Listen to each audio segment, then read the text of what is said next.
দর্শক, রাত পহলে কিন্তু শুরু হয়ে যাবে আর্জেন্টিনা বনাম জর্ডানের মধ্যকারের শেষ ম্যাচ। এই ম্যাচের বিষয় নিয়ে আজকে আমরা আলোচনা করব, কথা বলবো। আপনারা আমাদের সাথে যুক্ত থাকবেন। আমাদের সাথে যুক্ত রয়েছে আমাদের সহকর্মী শাহরিয়ার। তো শাহরিয়ার, গ্রুপ পর্বের সর্বশেষ ম্যাচে মুখোমুখি হচ্ছে আর্জেন্টিনা এবং জর্ডান। জি। তো আমরা তো দেখেছি যে গ্রুপ পর্বের বাকি ম্যাচগুলোতে কিন্তু আর্জেন্টিনা দুর্দান্ত পারফরমেন্স করেছে। তো আজকের খেলায় কি হতে পারে? বিশেষ করে মেসি কি আজকে খেলবে, কি মনে হয়? দেখুন, মেসির খেলার সম্ভাবনা আছে, আবার কিছুটা নাই বললেও চলে। যেমন আমরা গতকালকে যে ফ্রান্স এবং নরওয়ের ম্যাচটা দেখেছি, সেখানে কিন্তু নরওয়ের যে কোচ, তিনি কিন্তু হল্যান্ড সহ তাদের যে বাকি ফুটবলার আছে তাদের কিন্তু খেলেনি, বি টিমকে খেলিয়েছে।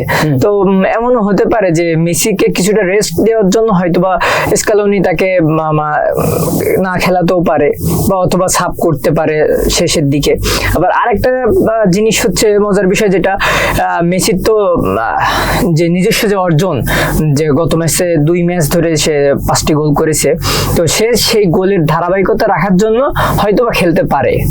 যে একটা বিষয় আমরা দেখি যে এইবার বিশ্বকাপে কিন্তু ছোট দল বড় দল বলতে কিন্তু তেমন কিছু নাই, দেখা যাচ্ছে ছোট দলগুলো কিন্তু ভালো ভালো পারফরমেন্স করছে। জি।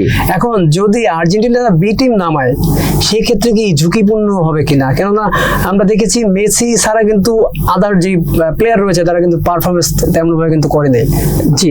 তো দেখা যেতে সেটা সম্পূর্ণ স্কলেনের উপর ডিপেন্ড করতেছে যে কি করবে, যে নরওয়ের কোচের মতো ওই কিছুটা ফলো করবে কিনা, নাকি ধারাবাহিক যে পারফরমেন্স করা টিম সেটাকেই নামাবে। সেটা সম্পূর্ণ স্কলেনের উপর ডিপেন্ড করতেছে। আমরা যদি স্কোর দেখি সেক্ষেত্রে বলতে পারবো, তবে মনে হয় না এমন কিছু হবে যে আর মেসিকে তার ব্যক্তিগত অর্জনে এগিয়ে রাখার জন্য তাকে খেলাতে পারে। আচ্ছা, এখানে কিছু বিষয়ে প্রশ্ন থাকতে পারে, কেননা যেহেতু তারা পরবর্তী রাউন্ডে উত্তীর্ণ হয়ে গিয়েছে, আর্জেন্টিনার কথা বলছি, আর জর্ডান যে একটি দল, তাদের কিন্তু ফাউল করার প্রবণতা থাকে। যারা যারা ভালো প্লেয়ার, যাদের নিয়ে পরবর্তী যুদ্ধে ঝাঁপিয়ে পড়বে, তারা যদি কোনো কারণে আহত হয়, ইনজুর হয়, সেই ক্ষেত্রে তো ভালো একটি টেনশনে পড়ে যাবে আর্জেন্টিনার জন্য, একটা দুশ্চিন্তার কারণ। তো হয়তোবা এই সব কিছু মাথায় রেখে স্কালোনি টিমটি নামাবেন বা স্কোরটি ঘোষণা করবেন। তবে আমার মনে হয় না যে মেসি বাইরে বসে থাকার লোক, কারণ জর্ডানের মতো একটা টিমের সাথে সে অবশ্যই স্কোর করতে চাইবে এবং তার ধারাবাহিক পারফরমেন্স এবং গোলের সংখ্যা এগিয়ে নিতে চাইবেন। হ্যাঁ, সেটা তো অবশ্যই চাবে। কিন্তু একটা বিষয় প্রশ্ন আসে, যেমনটা আমরা দেখেছি সোশ্যাল মিডিয়াতে, বিশেষ করে আর্জেন্টিনাকে কিছুটা সমর্থন করছে ফিফা, এমন কিন্তু কিছু প্রশ্ন চারদিকে ছড়িয়ে যাচ্ছে। একই সাথে মেসিকে কিছুটা সমীহ করছে, মেসিকে কিছুটা বাড়তি সুবিধা দিচ্ছে, এমন কথাও কিন্তু চারদিকে আসছে। এখন আমরা এই বিষয় নিয়ে কি বলতে পারি? দেখুন, আসলে বিষয়টা কেমন? মোটামুটি সব গ্রুপে কিন্তু ভালো খারাপ মিলিয়ে একটা টিম বা গ্রুপ টেবিল করা হয়েছে, গ্রুপ করা হয়েছে আলাদা আলাদা। কিন্তু আর্জেন্টিনার যে গ্রুপটাতে এখানে তুলনামূলক সহজগুলো দল আছে, গ্রুপ পর্বে ছিল। গ্রুপ পর্বে পরবর্তী রাউন্ড 32 ও একই 32 থেকে তাদের কোয়ার্টার ফাইনাল যাওয়া পর্যন্ত সহজ প্রতিপক্ষ হতে পারে। আমরা যেমন সোশ্যাল মিডিয়াতে দেখেছি বা তাই বলতেছে বর্তমানে, জি, যে আর্জেন্টিনা কোয়ার্টার ফাইনাল বা সেমিফাইনাল পর্যন্ত সহজ প্রতিপক্ষের সম্মুখীন হবে। তো এটা বলা যেতে পারে যে ফিফার কাছ থেকে হয়তোবা আর্জেন্টিনা কিছুটা সুবিধা পাচ্ছে। যেমন আমরা 22 কাতার বিশ্বকাপ যদি দেখি, ওটা অনেকেই বলে যে এটা হয়তো স্ক্রিপ্টেড, যে আর্জেন্টিনাকে ট্রফি জিতানোর জন্য ফিফা পুরোপুরি সাজানো একটি নাটক ছিল 2022-এর কাতার বিশ্বকাপ। তো এবারও হয়তো তেমন কিছু হতে পারে। আমরা বাংলাদেশ, যারা আমরা বাংলাদেশি রয়েছি, তারা কিন্তু দেখে থাকি যে আইসিসি ইন্ডিয়াকে কিছু বাড়তি সুবিধা দিয়ে থাকে। আমরা যখন খেলা দেখি, ক্রিকেটের ক্ষেত্রে আমরা কিন্তু এমন অভিযোগ করি। সেটার সাথে যদি আমরা কিছুটা মিলাই, তাহলে দেখতে পাচ্ছি যে ইন্ডিয়াকে যেমন ক্রিকেটে সহজ প্রতিদ্বন্দ্বীর সাথে খেলতে হচ্ছে, জি, একই সাথে আম্পায়ার তাদের পক্ষে বিভিন্ন ভাবে তাদের সিদ্ধান্ত দিয়ে থাকে ইন্ডিয়ার পক্ষে। এটার সাথে যদি আমরা কিছুটা সিমিলারিটি দেখি, যে আর্জেন্টিনার মেসি, সে একটি ফাউল করেছিল, সেটা কিন্তু ফাউল হয়নি। জি জি। একই সাথে যে সেম ভাবে একটা ভিনিসিয়াসের গোল বাতিল করা হয়, এটা নিয়ে তর্ক বিতর্ক চলছে। এই বিষয়গুলো নিয়ে আসলে কি আমরা বলতে পারি? এটা কি আসলে কি ইন্ডিয়াকে যেভাবে আইসিসি সহযোগিতা করে, মেসি অথবা আর্জেন্টিনাকে কি ফিফা সহযোগিতা করছে? দেখুন, সেটা তো সম্পূর্ণ বলা যায় না, তবে পরিসংখ্যান বা ফ্যানদের ভাষ্যমতে অবশ্যই ফিফার কাছ থেকে আর্জেন্টিনা একটি সুবিধা ভোগ করছে, যেমনটা ইন্ডিয়া করে থাকে আইসিসির কাছ থেকে। তো বলা যায় যে হয়তোবা ফিফা প্রেসিডেন্ট চাই যে মেসি সবগুলো ট্রফি জিতুক, সবগুলো বিশ্বকাপ মেসির হাতে উঠুক, এই জন্য হয়তো আর্জেন্টিনাকে এক্সট্রা বেনিফিট দিয়ে থাকে। তাহলে তো পরিস্থিতি এমন হতে পারে, দেখা গেল রাউন্ড অফ 32-এ যদি একইভাবে এটা ধারাবাহিক থাকে যে মেসি ফাউল করলো অথবা মেসিকে বেশি খেলালো, এইরকম পরিস্থিতি যদি হয় সেই ক্ষেত্রে কি অন্যান্য দল বলবে যে আমরা খেলবো না, ট্রফি তোমরা নিয়ে বাড়ি চলে যাও? জি, মানে এটা এভাবে তো বলা মানে যায় না। তারপরে হয়তো দলের যাদের সাথে খেলা পড়ে তারা মনে মনে বলে থাকবে যে আমরা কি করতে খেলতে এসেছি, মেসির হাতে ট্রফিটা তুলে দাও, দিয়ে দিলে ভালো হয়, দিয়ে দিলে ভালো হয়। না, আমরা যেহেতু কাতার বিশ্বকাপ দেখেছি, সেখানে দেখে কিন্তু এমনটা অন্য অন্য দলের যে সমর্থকরা ছিল তারা কিন্তু বলছিল যে শুধু শুধু নাটক করার কি দরকার, মেসির হাতে ট্রফিটা তুলে দেওয়া হোক। তো 26 বিশ্বকাপে এই পর্যন্ত এসে সমর্থকদের কিন্তু আবারও সেম কথা তারা বলছে যে এতগুলো দল নিয়ে নাটক না সাজিয়ে মেসির হাতে ট্রফিটা তুলে দেওয়া হোক। উদ্বোধনী অনুষ্ঠানে জাঁকজমকপূর্ণ একটি আয়োজন করে তাদেরকে ওই শুরুর দিনেই তাদেরকে ট্রফি দিয়ে দেওয়া হোক। আচ্ছা, সেটা অবশ্যই এখন সমর্থকদের মনে এমন প্রশ্নর পাশাপাশি আমরা দেখেছি বিভিন্ন কোচ, বিভিন্ন দলের যারা প্লেয়ার তারাও কিন্তু আক্ষেপ প্রকাশ করছে। এই বিষয়গুলো আসলেই দৃষ্টিকটু হচ্ছে, যেটা আমরা দেখতে পাচ্ছি। একটা বিষয় যদি আমরা বলি, আর্জেন্টিনা যে টিমটা রয়েছে, বিগত বিশ্বকাপে আমরা দেখেছিলাম ডি মারিয়া ভালো পারফরমেন্স করেছিল, ডিপলের ভালো ভূমিকা ছিল, সেগুলো কিন্তু চোখে মার্ক করার মতো ছিল। তবে এবারের বিশ্বকাপে মেসি ছাড়া অন্য যে প্লেয়ার রয়েছে তাদের উল্লেখযোগ্য কি অবদান আপনারা দেখতে পাচ্ছেন? মানে টিভি পর্দায় আমরা খেলা দেখি, কি দেখা যাচ্ছে? দেখুন, 22 বিশ্বকাপ কিন্তু সমর্থকরা যতই বলুক স্ক্রিপ্টেড, সেখানে কিন্তু মলিনা গোল করেছে, তারপরে ডিমারিয়া গোল করেছে, ম্যাকঅ্যালিস্টার গোল করেছে, এনজো ফার্নান্দেজ গোল করেছে, মেসিও ভালো পারফরম্যান্স করেছে। মার্টিনেজ তিনি কিন্তু ভালো একটি পরিচিতি পেয়েছে তার খেলার মাধ্যমে। জি, তারপর আবার বিশ্বকাপে কি হচ্ছে? তারপর আলভারেজও গোল পেয়েছে, কিন্তু এই 26 বিশ্বকাপে আসার পরে দেখছি যে সব যেন মেসি কেন্দ্রিক হয়ে গেছে। যেখানে মেসিকে বিশ্রামের প্রয়োজন, সেখানে যেন বয়স্ক মেসির উপরে আর্জেন্টিনা ডিপেন্ড করে আছে, এমন একটা কিছু আমরা দেখতে পাচ্ছি। কারণ ম্যাচগুলো দেখলে বোঝা যায় যে তারা নিজেরা গোল না করে সহজভাবে গোলে তাদের শট করার সুযোগ থাকলেও বলটা মেসিকে পাস দিয়ে দিচ্ছে। এই যে মাত্র যে কথাটা বললেন, আমি যেমন দেখলাম ডি বক্সের ভেতরে আছে, তার বরাবর সোজা তাকালে দেখা যাচ্ছে সেখানে ফাঁকা, কোনো সহজ গোল দিতে পারবে, সে সহজেই গোল দিতে পারতেছে, কিন্তু সে না দিয়ে অপেক্ষা করছে কখন মেসি ঢুকবে এবং মেসি গোলটি, তখন তাকে পাস দিল, সে প্রথম শটটা নিল, সেটা কিন্তু ফেরত আসলো, ফেরত আসার পর মেসি আবার দৌড়ে গিয়ে আবার শট করলো, তারপরে গোল দিল। অর্থাৎ পরিস্থিতি দেখে বোঝা যাচ্ছে সকলেই চাচ্ছে মেসি গোল, আমরা গোল করবো না, আমাদের জন্য গোল করা মানা। জি, এমনটা যে প্রতিপক্ষ দলের ডিফেন্ডারও চাচ্ছে যে মেসি গোল করুক, মেসির মানে এমনটা মেসির হাতে যেন গোলটা তুলে দিচ্ছে যে মেসি গোলটা করুক। প্রতিপক্ষ যে ডিফেন্ডার আছে তারাও প্রশ্ন উঠছে, জি, যে মেসি গোলটা করুক, এরকম আমরা দেখতে পাচ্ছি। মানে সে চেষ্টা করছে, যদি কোনোভাবে এটা ফেরত আসছে সে আবার চেষ্টা করার সুযোগ পাচ্ছে। জি, আর আমাদের যেটা আমরা দর্শকরা যেটা দেখতে পাচ্ছি যে মেসির দলের অর্থাৎ আর্জেন্টিনার যে আদার্স প্লেয়ার রয়েছে তারা কিন্তু গোল করার জন্য মরিয়া হয়ে উঠছে না। জি, তাহলে যদি এই জর্ডানের ম্যাচে মেসি যদি কোনো কারণে না খেলে, যদি স্কলিনি থেকে অবসর দেয়, রেস্ট দেয়, সেই ক্ষেত্রে কি গোল দেখতে পাবো নাকি আবার ড্র হওয়ার আশঙ্কা থাকে? দেখুন, আমি যদি বলি, যেমন ফ্রান্সের যে খেলাটি গেল সেখানে কিন্তু লাস্ট ম্যাচে এমবাপ্পে গোল পায়নি। যে এমবাপ্পে গত 2 ম্যাচে গোল পেয়েছে, সে গত ম্যাচে গোল পায়নি। লাস্ট ম্যাচে ডেম্বেলে 3টি গোল করেছে, হ্যাট্রিক করেছে। তো প্রত্যেকটি দলের ধারাবাহিক একটা করে পারফরমেন্স দেখা যায় যে সে গোল না করলে তার সময় যে আরেকজন সতীর্থ আছে সে গোল করছে, এমনটা হয়। কিন্তু আর্জেন্টিনার ক্ষেত্রে এমনটা এখনো চোখে পড়েনি যে মেসি স্কোর করতে পারছে না, অন্যজন স্কোর করতেছে। তো মেসি, সবাই চাচ্ছে যে মেসি গোল করুক এবং মেসির ওইভাবে মেসিকে পাসটি দেওয়া হচ্ছে যেন মেসি গোল করতে পারে। নিজের কাছে ভালো সুযোগ থাকা সত্ত্বেও মেসি যাতে গোল করতে পারে।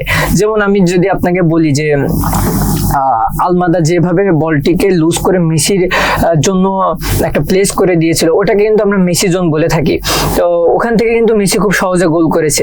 এবং আলমাদা যদি চাইতো, তার মার্কিং এ কোনো প্লেয়ার ছিল না, সে চাইলে গোলটা করতে পারতো খুবই সহজ। দেখেছিলাম, জি, সে না করে তাকে মেসিকে দিয়ে দিয়েছে, কারণ ও জানতো মেসি এখানে আসবে। আমরা পর্তুগালের খেলা দেখলাম, জার্মানির খেলা দেখলাম, ব্রাজিলের খেলা দেখলাম, সর্বোপরি যতগুলো ম্যাচ এই পর্যন্ত গ্রুপ পর্বে দেখেছি, যেগুলো নামকরা দল, সবগুলো দলে কিন্তু শুধুমাত্র যে নির্ধারিত তারকা প্লেয়ার গোল করছে এমন কিন্তু হয়নি। জি, বিশেষ করে ব্রাজিলের নেইমার কিন্তু শেষ ম্যাচে মাত্র 15 মিনিটের জন্য নেমেছে, খেলেছে। জি, এর আগের ম্যাচগুলোতে কিন্তু ভিনিসিয়াস জুনিয়র, চুনহা ওরা কিন্তু গোল করেছে, স্কোর কিন্তু ওরা করেছে। তো আর্জেন্টিনার ক্ষেত্রে শুধুমাত্র মেসি স্কোর করছে, এটা কি ভবিষ্যতের জন্য অশনি সংকেত কিনা? কেননা এমন ভাবে যদি চলতে থাকে প্রতিটি ম্যাচে যে আমি গোল করতে পারবো এমন কোনো ফিউচার তো আমি প্রেডিকশন করতে পারতেছি না। জি, সেক্ষেত্রে ওই প্লেয়ারের উপর চাপ প্রয়োগ হবে কিনা, আর যে প্লেয়াররা গোল করতে পারছে না তারা যে একটা ছন্দ, তাদের যে গোল করার যে একটা স্পিড, সেটা কি ফেরত পাবে কিনা? দেখুন লাস্ট ম্যাচের যে গোলটি, লাস্টের যে গোলটি ছিল ওটা কিন্তু আলভারেজকে মেসি সহজ একটি বল দিয়েছিল, কিন্তু আলভারেজ গোল না করে মেসিকে দিয়েছে। তো এমনটা হতে পারে যে আর্জেন্টিনার যত খেলোয়াড় আছে তারা চাইতে পারে এটা হয়তো মেসির শেষ বিশ্বকাপ, সেহেতু মেসিকে দিয়ে গোল করানোর জন্য। এবং আমরা ইতিমধ্যে জেনেছি যে মেসি বিশ্বকাপ ইতিহাসের সর্বোচ্চ গোল স্কোরার। তো তার ব্যক্তিগত অর্জনটাকে আরো এগিয়ে দেওয়ার জন্য তার সতীর্থরা তাকে এভাবে সাহায্য করছে বা গোল করতে উদ্বুদ্ধ করছে, যাতে মেসি গোল করে সর্বকালের একটা শ্রেষ্ঠ একটা রেকর্ড নিজের নামে ধরে রাখতে পারে। এছাড়া এটার সাথে কি এটা কোনো কারণ কিনা যে আর্জেন্টিনার সমর্থকরা মেসির গোলটাই দেখতে চায়? এমনটাও হতে পারে যে সমর্থকরা মেসির কাছ থেকে গোল পেলে সব থেকে বেশি উচ্ছ্বাস প্রকাশ করে, এবং মেসির পায়ে একটি গোল দেখার জন্য আর্জেন্টিনার সমর্থকরা সবাই অপেক্ষা করে যে মেসি কখন একটি গোল করবে। আর্জেন্টিনা যতই গোল করুক, 5টা 7টা যতই গোল হোক, কিন্তু মেসির পায়ে একটি গোল দেখার জন্য সমর্থকরা মুখিয়ে থাকে কখন মেসি একটি গোল করবে। এটাও কারণ হতে পারে। দলের সমর্থকরা সেটাই চাইবে, তার সমর্থিত যেই দল, যে সেই দলের তারকা প্লেয়ারটাই গোল করুক। তবে যেমন ভাবে এটা এগোচ্ছে সামনের দিকে, সেই ক্ষেত্রে এটা আমার যেটা মনে হচ্ছে, এই জন্য জানতে চাচ্ছিলাম যে আর্জেন্টিনার জন্য এটা কি অশনি সংকেত কিনা? না, আর্জেন্টিনার যে প্লেয়ারগুলো আছে সবাই কিন্তু দুর্দান্ত খেলে, আমরা এর আগেও প্রমাণ পেয়েছি। যেমন কাতার বিশ্বকাপে মেসি গোল না করতে পারলো, তার সতীর্থরা গোল করেছে। তো হয়তোবা এই 26 বিশ্বকাপটা মেসির শেষ বিশ্বকাপ, সেহেতু সবাই বা আর্জেন্টিনা দলের যত খেলোয়াড় আছে তারা চাচ্ছে যে মেসি ব্যক্তিগত অর্জনে সবার সেরা হয়ে উঠুক বা সর্বকালের সেরা একজন খেলোয়াড় হোক, এই জন্য তাকে গোল করানোর প্রচেষ্টা চলছে সবার মধ্যে। একটা বিষয় আমরা দেখি যে বড় কোনো টুর্নামেন্টে যদি দলগত পারফরমেন্স ভালো থাকে, সেই ক্ষেত্রে কিন্তু সেই টুর্নামেন্ট বিজয় অর্জন করাটা অনেক সহজ হয়ে থাকে। তবে ব্যক্তিগত অর্জনের ধারাবাহিকতা যদি বজায় থাকে, সেই ক্ষেত্রে কিন্তু সেই দলটা মাঝপথে অথবা শেষ পথে গিয়ে আটকে যায়। এখন বিষয়টা কি এমন যে আর্জেন্টাইন প্লেয়ারদেরকে কোনো নির্দেশনা দেওয়া আছে যে তোমরা গোল করতে পারবে না, গোল শুধু মেসি করবে? না, দেখুন আমরা যদি আগে বলেছি যেটা, যে আর্জেন্টিনার জন্য সেমি বা কোয়ার্টার পর্যন্ত যাওয়াটা খুবই মসৃণ একটি পথ, খুব সহজ করে দিয়েছে ফিফা। তো আর্জেন্টিনা তো খুব সহজে যেতে পারবে। তো সতীর্থরা মেসির শেষ বিশ্বকাপ বলে হয়তোবা চাচ্ছে যে মেসিকে দিয়ে গোল করা, সেই জন্য নিজের ইজি গোল নিজে চাইলেই করতে পারে, সেটা না দিয়ে মেসিকে পাস দিয়ে দিবে। এটা কি হলো? আমরা কিন্তু আগেও দেখেছি যে এটা কি খেলার কোনো ছন্দ থাকে? ফুটবলে যে সৌন্দর্য থাকে যে পাশে পাশে এগিয়ে যাব, সুযোগ যখন আসবে আমি গোল দিয়ে দেবো, যদি আমার সাথে কোনো তারকা প্লেয়ার সাথে সংযুক্ত থাকে তাকে আমি পাস দেবো, সেটা ঠিক আছে। আমরা জার্মানির কাছে লক্ষ্য করি, জার্মানি দেখেছি, আমরা ইভেন ব্রাজিলকে দেখেছি, স্পেনে দেখছি, আমরা কিন্তু ফ্রান্সের খেলায় কিন্তু একইভাবে খেলা দেখছি। তো এইখানে কেন ভিন্ন? মানে মেসি ছাড়া আর কেউ গোল দিতে পারবে না, বিষয়টা এমনই মনে হয়। একটা জিনিস কি, যে আর্জেন্টিনার যে সতীর্থরা আছে বা আর্জেন্টিনা স্কোয়াডে যে প্লেয়ার গুলো আছে, তারা বলা যায় যে এক প্রকার মেসির জন্য নিজের ক্যারিয়ারও স্যাক্রিফাইস করতে পারে। তো সেইখান থেকে তারা চাচ্ছে যে মেসি সর্বকালের সেরাতে পরিণত হোক, সেজন্য নিজের গোলটা স্যাক্রিফাইস করে মেসিকে দিয়ে দিচ্ছে যাতে মেসি স্কোর করতে পারে। এভাবে কি সেরা প্রমাণ হয়? আমি একটা কঠিন প্রশ্ন করি, সেটা হচ্ছে আমি মাঠে উপস্থিত, এখন সবাই আমাকে বল দিচ্ছে, আমি একাধিক চেষ্টা করতে করতে আমি একাধিক গোল দিলাম, আমি চেষ্টা করলাম 1বার 2বার 3বার, একটা গোল তো আমার হলো, সবাই আমাকে বল দিচ্ছে, আমি বল বাড়িয়ে গোল দিচ্ছি। কাতার বিশ্বকাপের আগে মেসি সর্বমোট 4টি বিশ্বকাপ খেলেছে এবং গোল করেছে 6টি। জি, এবং কাতার বিশ্বকাপে কি এমন হলো, সেই বিশ্বকাপে সে 7টি গোল করেছে এবং এবারের বিশ্বকাপে সে শুরু হতে না হতে 5 গোল করে ফেলেছে। এখানে কি ফিফার কোনো কারসাজি আছে? মানে তাকে কোনোভাবে উপরে তোলার কোনো প্রয়াস আছে কিনা? দেখুন একটা জিনিস, সবাই কিন্তু বলে যে ফিফার প্রেসিডেন্ট মেসিকে পছন্দ করে, এটা অলিখিত একটা সত্য। তারাই ভালো জানে ভিতরে কি আছে না আছে, তবে ফিফার প্রেসিডেন্ট মেসিকে পছন্দ করে, সেই তো হয়তো বা মেসি অ্যাডভান্টেজ পেতে পারে।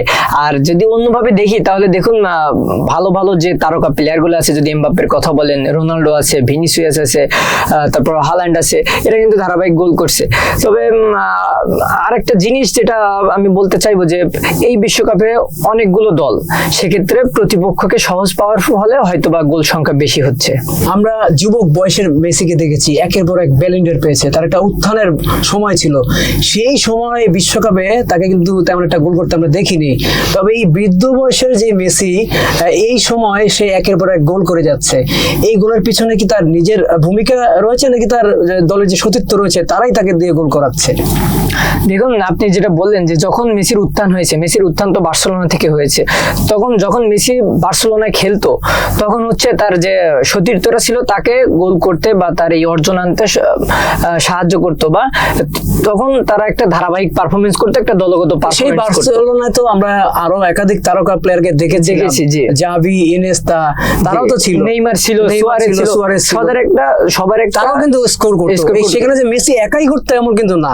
তবে মেসি যে গোলগুলো করতো তার নিজের অর্জনে করতো। সেই মেসি বিশ্বকাপে গোল করতে পারতো না, তবে এখন এই বৃদ্ধ বয়সে সে বিশ্বকাপে গোল করতে পারছে। পেছনে কি তার সতীর্থদের রহস্য? আমি যেটা বলি, তো একটা প্লেয়ার কিন্তু নিজে কোনো কিছু করতে পারে না, বা কেউ কোনো ব্যক্তি নিজে কিছু করতে পারে না যদি তারে কেউ সাহায্য না করে বা সমর্থন না করে। তো তেমনটাই সে যখন বার্সায় খেলতো তখন সে একটা টিম কম্বিনেশন পেয়েছিল ভালো, বা তার হেল্প করার জন্য, একটা দলগত পারফরমেন্স করার জন্য একটা টিম পেয়েছিল যারা মেসিকে সহযোগিতা করবে। তো সেই জিনিসটা যখন জাতীয় দলে আসলো তখন সেই জিনিসটা মিসিং ছিল, যে কারণে মেসি একের পর এক বিশ্বকাপে সে ধারাবাহিক পারফরমেন্স করতে পারেনি, কিন্তু বার্সেলোনায় করে গেছে। আমি যদি বলি আপনাকে, 10 বিশ্বকাপে মেসি কোনো গোলই পায়নি। তো এমনটাই তো, যেটা এখন আমরা 22 বিশ্বকাপ থেকে লক্ষ্য করছি, আর্জেন্টিনার যে বর্তমান স্কোয়াড বা স্কালোনি যখন আর্জেন্টিনার দায়িত্ব নিল তখন থেকে যেন মেসি জ্বলে উঠেছে, এবং জাতীয় দলেও সে ধারাবাহিক পারফরমেন্স করছে, গোল করছে এবং নিজের দলকে এগিয়ে নিয়ে যাচ্ছে। এটা কি জ্বলে উঠেছে নাকি জ্বলে উঠানো হচ্ছে?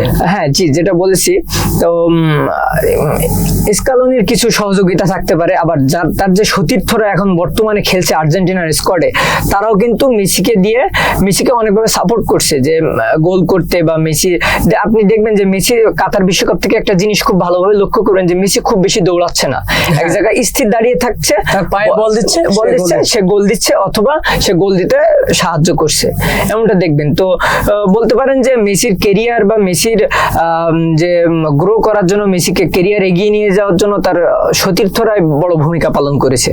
তাহলে আমরা হিরো কাকে বলবো, মেসিকে বলবো নাকি সতীর্থদের বলবো? হিরোটা আসলে কে? দেখুন, অর্জন কিন্তু সব মেসিরই হয়ে যাচ্ছে, আমি তো সেটা দেখতে পাচ্ছি, সবাই আপাত দৃষ্টিতে সেটাই দেখছে, কিন্তু মূলত হিরো কে এখানে? মূলত যদি হিরো বলতে চাই, যেহেতু ব্যক্তিগত অর্জনে যেটা ভিজুয়াল, যেটা আমরা দেখতে পাচ্ছি সেটা মেসির অর্জন, কিন্তু এর পিছনে যে তার সতীর্থদের সহযোগিতা বা সতীর্থদের যে একটা একাত্মতা মনোভাব, এটা কিন্তু আড়ালে চলে যায়।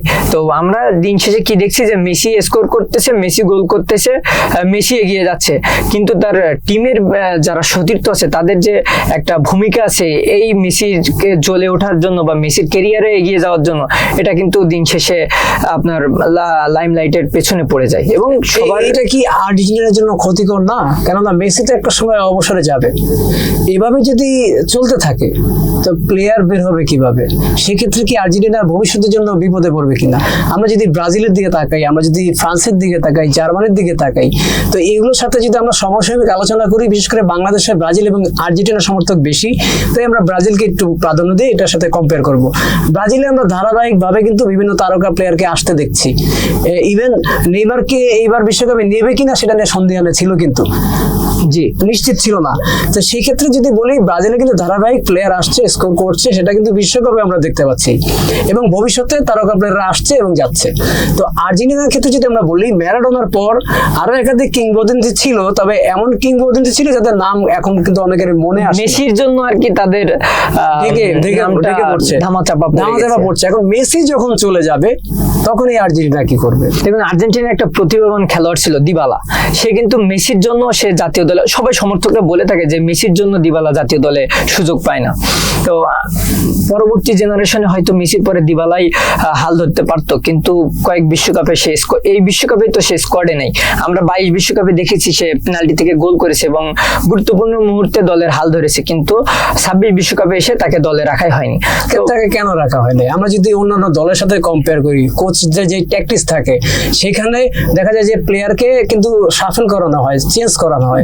স্কোয়াডের যে ঘোষণাটা হয়, মাঠে যারা খেলবে ফরওয়ার্ডের পজিশন থেকে চেঞ্জ করে ডানে বামে যে কোনো জায়গায় কিন্তু সেট করে তারপর তাকে মাঠে। দেখুন এখানে যদি সেই ক্ষেত্রে তাকেই কেন মেসির পজিশনেই রাখতে হবে? তাকে কেন ডানে বামে খেলানো যাচ্ছে না? আর কেনই বা তাকে একদম নেয়াই হচ্ছে না?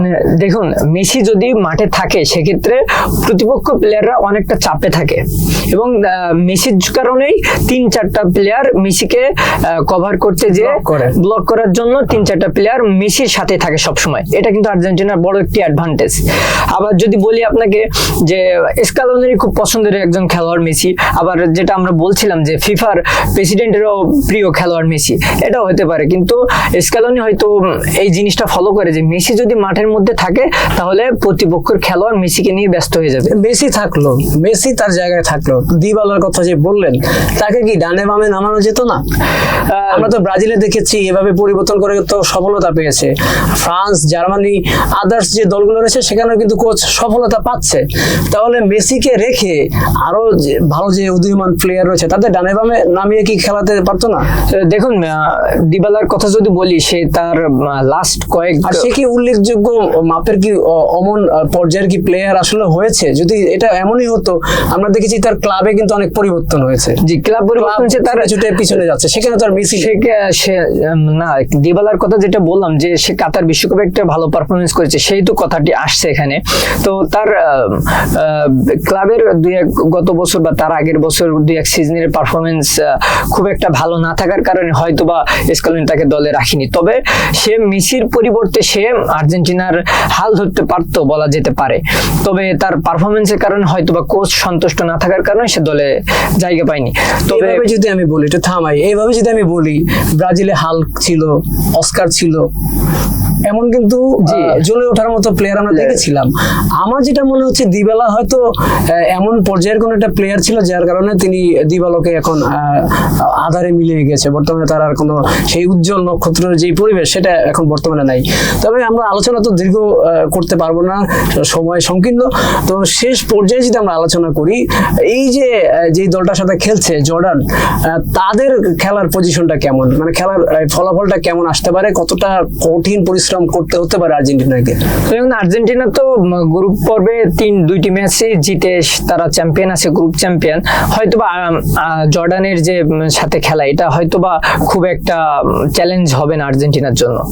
যদি কোনো আপসেট হয় সেই ক্ষেত্রে কি গ্রুপের যে শীর্ষস্থান ধরে রাখা সেটা কি কোনো সমস্যা হবে? জি না, আপনার যদি আর্জেন্টিনা যে গ্রুপে আছে সেটির দিকে চোখ বলে, আর্জেন্টিনা একমাত্র 2টা ম্যাচ জিতে তারা গ্রুপ চ্যাম্পিয়ন আছে। এই ম্যাচ যদি হারে বা ড্র হয় সেক্ষেত্রে তাদের 1 থেকে র্যাঙ্ক নামবে না, তারা গ্রুপ চ্যাম্পিয়ন থেকেই পরের রাউন্ডে যাবে। অর্থাৎ কেপ ভার্দের সাথে পরবর্তী রাউন্ডে তাদের কেপ ভার্দের সাথে হতে পারে।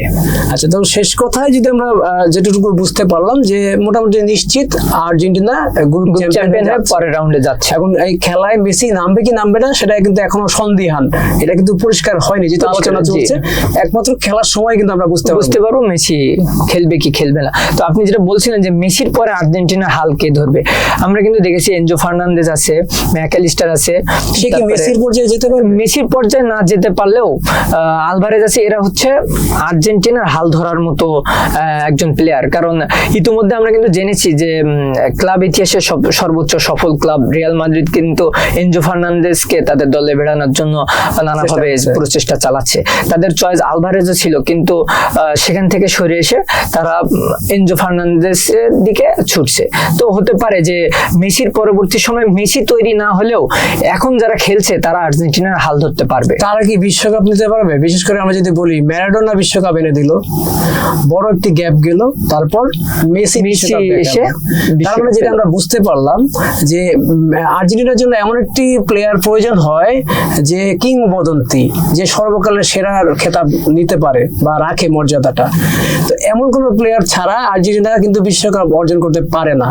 পক্ষান্তরে আমরা যদি জার্মানির কথা বলি, ব্রাজিলের কথা বলি, ব্রাজিলের কথা বললে হয়তো অনেকে বলবে যে 2002 সালের পর থেকে কিন্তু ব্রাজিলের কিংবদন্তি এসেছে, ভালো প্লেয়ার এসেছে গেছে, কিন্তু ব্রাজিল বিশ্বকাপের মঞ্চে এসে সেই ফাইনাল বা স্বপ্নের সেমিফাইনাল বা স্বপ্নের ফাইনাল পর্যন্ত ব্রাজিল যেতে পারেনি। ব্রাজিলে অনেক কিংবদন্তি প্লেয়ার আছে, ভালো প্লেয়ার আছে, তবে আমরা সব দিক থেকে 2000 পর্যন্ত যদি হিসাব করি সেই ক্ষেত্রে কিন্তু ধারাবাহিকভাবে কিংবদন্তির হাতেই বিশ্বকাপ উঠেছে। জার্মানির কথা যদি বলি, সর্বশেষ মুলার, ওজিল তাদের হাত ধরে কিন্তু 14তে জার্মানি বিশ্বকাপ নিয়েছে। তো সেই ক্ষেত্রে যেটা আমরা প্যাটার্নটা যেভাবে যাচ্ছে, একটা বিশ্বকাপ নিতে গেলে তারকা ভর্তি প্লেয়ার প্রয়োজন হয় ওই দলের, এবং তাদের পারফরমেন্স ভালো হতে হয়, তাদের মধ্যে একজন থাকতে হয় কিংবদন্তি। সেই ক্ষেত্রে কি আর্জেন্টিনার এমন কোনো কিংবদন্তি আনতে পারবে কিনা? আমরা যদি অতীতের সাথে মিলাই, ম্যারাডোনার পর মেসি, তারপরে কে? দেখুন এমন কেউ কি আছে মেসির পরে? ইতিহাস তৈরি করার জন্য আর্জেন্টিনাকে হয়তোবা দীর্ঘদিন অপেক্ষা করা লাগতে পারে, কারণ আর্জেন্টিনাতে ভালো প্লেয়ার আছে বা দারুণ দুর্দান্ত খেলে এমন প্লেয়ার আছে, প্রতিভাবান খেলোয়াড় আছে। আমি যদি বলি আলমাদা আছে, তরুণ খেলোয়াড় আছে। একটা দল যেহেতু বিশ্ববিখ্যাত পরিচিত, সেই দলের খেলোয়াড়রা মোটামুটি ভালো একটা এভারেজ ভালো পারফরমেন্স করবে, এটা তো স্বাভাবিক, ন্যাচারালি এটা হবে। তবে কিংবদন্তি আসার সম্ভাবনা আছে। মেসির পরে যদি কেউ থাকতে পারতো, ডিমারিয়ার পজিশন কিছুটা ছিল, কিন্তু ডিমারিয়া তো অবসরে চলে গেছে। এখন মেসির পরে অন্য কোনো মেসি আর্জেন্টিনা পাবে কিনা সেটা সময় অপেক্ষা করতে হবে, সময়ের জন্য, কারণ এখন নির্দিষ্ট করে বলা যাচ্ছে না যে মেসির পরে আর্জেন্টিনার পরবর্তী মেসি কে হবে। তো দর্শক, রাত পোহালেই কিন্তু খেলা হয়ে যাবে আর্জেন্টিনা বনাম জর্ডানের। তো সেই ম্যাচে কি হবে সেটা নিয়ে কিন্তু আমরা এতক্ষণ আলোচনা করলাম। আপনাদের উদ্দেশ্যে কিন্তু বলা থাকবে যে আজকের ম্যাচের রেজাল্ট কি থাকবে, সেটা অবশ্যই আপনারা কমেন্টসে জানাবেন। আমরা আপনাদের কমেন্টসে কিছুটা প্রেডিকশন দেখতে চাই, বিশেষ করে মেসি আজকে স্কোর করবে কিনা, মেসিকে নামানো হবে কিনা, এবং একই সাথে খেলার ফলাফল কি আসতে পারে সেটা অবশ্যই কমেন্ট বক্সে আপনারা আমাদের জানাবেন। সকলকে ধন্যবাদ আমাদের এই দীর্ঘ আলোচনার সাথে যুক্ত থাকার জন্য। পরবর্তী আলোচনায় বা পরবর্তী ম্যাচে আমরা ম্যাচ নিয়ে রিভিউ দেব, সেটার সাথে আপনারা যুক্ত থাকবেন। ধন্যবাদ আপনাদের।